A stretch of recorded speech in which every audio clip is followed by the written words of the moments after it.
Hello, Virtual Holocaust. I'm the mass analyst.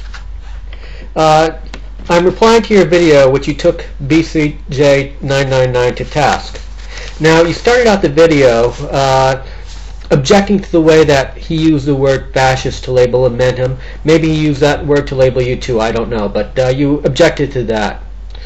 Funny thing about your objective, though, is that you started going off and saying that people were going ape over you using Holocaust in your name, Virtual Holocaust, not realizing that there's more meanings or there are more Holocausts than just the one big one that everyone's familiar with. And so you seemed a little bit miffed, going off on a tangent, that people didn't realize or didn't comprehend that there's more than one way to use the word Holocaust.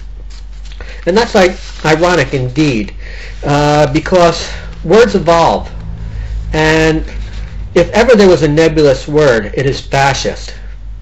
That word has evolved like crazy. Now, of course, this isn't the only word that has evolved over time. Many words do, but fascist is particularly slippery. In fact, if you go onto Wikipedia and you look up fascist as a definition, you'll see that there is no agreed upon political definition. There's also an interesting section on it, and it's called Fascism as a Vague Epithet. And it says, and I'm going to read this now, and I'll post a link to this in the sidebar. It says, some have argued that the term fascism has become hopelessly vague in the years following World War II, and that today it is little more than a pejorative epithet used by supporters of various political views to attempt to discredit their opponents. This view dates back to George Orwell, British writer and author of 1984 and Animal Farm, who famously remarked, "The word fascism is almost entirely meaningless. In conversation, of course, it is used even more widely than in print. I have heard it applied to farmers, shopkeepers, social credit, corporal punishment, fox hunting, bullfighting, the 1922 committee, the 1941 committee, Kipling, Gandhi, Chiang Kai-shek, homosexuality, Priestley's broadcasts, youth hostels, astrology, women, dogs, and I do not know what else. Except for the relatively small number of fascist sympathizers, almost any English person would accept bully as a synonym for fascist. That is about as near to a definition as this much abused word has come." Now, he wrote this in 1944. So, even since that time, the word has evolved and has been used more and more as bully. In fact, I bet if you were to look at the internet chat rooms and flame wars over the past 5 or 10 years, I'll bet the predominant use of the word fascist is to apply to a bully or someone who oppressively controls others. I also want to direct you to the Merriam-Webster's online dictionary to the definition of fascism. And you'll see that there are two definitions. And the second definition is a tendency toward or actual exercise of strong autocratic or dictatorial control. Also, if you look at Free Dictionary online, the second definition is oppressive dictatorial control. Well, Inmendham claims that he has blocked 200 people from his channels. If that isn't dictatorial control, I don't know what is. So it seems to me that calling him a fascist, as in the secondary definition of fascist that seems to be commonly accepted, would be an accurate term. You criticize BCJ and you praise Inmendham because at least Inmendham does his videos in one take. You ask, why BCJ does it take you so many edits to get it right? After all, your videos are pretty short.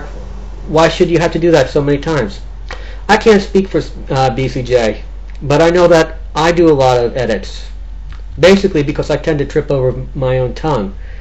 Two reasons. First, I grew up before there was video, internet, or what have you. Writing is the medium that I feel most comfortable in. Speaking to a camera, for me at least, is a little bit awkward. Second reason is that my brain tends to run ahead of my mouth. I'm thinking like 2 or 3 things down the road that I want to say, and so I tend to trip over my tongue quite a bit because of that. It looks to me like Inmendham doesn't have this problem. He doesn't have to worry about his brain running ahead of his mouth. If anything, he has to worry about his mouth running ahead of his brain. Now, me personally, I don't mind if I see someone with a lot of edits. If what they have to say is well thought out and well presented and logical, that's okay. Edits are fine with me. Now you're praising Inmendham. It seems to me like he's more the opposite. Babbles on, scatterbrained, not very well thought out at all, at least in my opinion. But at least he doesn't do a lot of edits. It's in one take. And if that's your preference, hey, whatever floats your boat. You took BCJ to task for not providing evidence that the Holocaust was all about the deliberate destruction of the Jews. You seem to question that there were mass extermination in gas chambers. And you didn't like the fact that he didn't provide enough evidence. Well, I don't want to get suckered into wasting my time on a Holocaust debate. I really don't want to get into that right now. I've got other things that I prefer talking about. But I'll leave a couple of links in the sidebar, which I think provide some pretty conclusive evidence, pretty convincing evidence. They're from the NSFW website. I think that's how you pronounce it. And the first one is to the main website, and the second one is to a list of questions. Now, I want you to pay attention to questions number 5.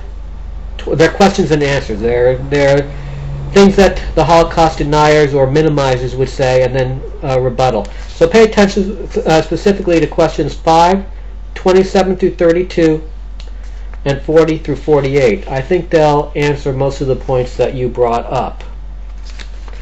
You also stated that people who have deep antipathy toward Holocaust deniers or people who minimize the Holocaust should somehow be boycotting Germany or protesting Germany because the people are still there, that they're still the people who brought you Hitler are still around, and they still live there, and they're still contributing to society, they're still working. Well, there's one small problem with that. Well, those who voted for Hitler, you had to be at least 20 years old in 1935 to vote for Hitler. Now, I'm not sure if they lowered that age before the end of the war, but let's assume no one voted for Hitler before they were 20 because they couldn't do so. Well, anyone who was 20 years old in 1945 would be 83 years old today. So anyone who could possibly have voted for Hitler would be at least 83 years old. Most of them would be a lot older than that. There's still a few of them kicking around, but they're not many, and they're dying off quickly. As far as them being contributing members to the German economy,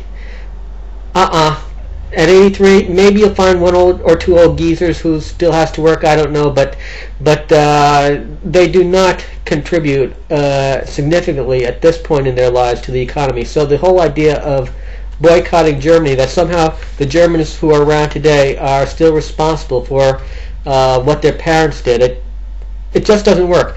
Unless, of course, you believe in the idea that the sins of the fathers should be visited upon the sons. I don't buy that.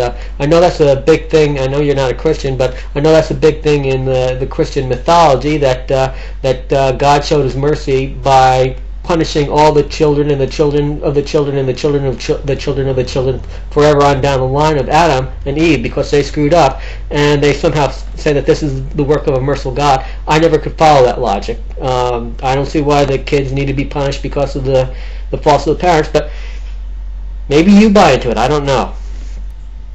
And finally, a good technique to end your video is to either sum up your arguments or to finish on your strongest point. You ended your video with an ad hominem attack on BCJ's username. Now, I don't know. Maybe this was your strongest point. I just don't know. But somehow, I think you missed the mark. This has been the Mass Analyst, under and in.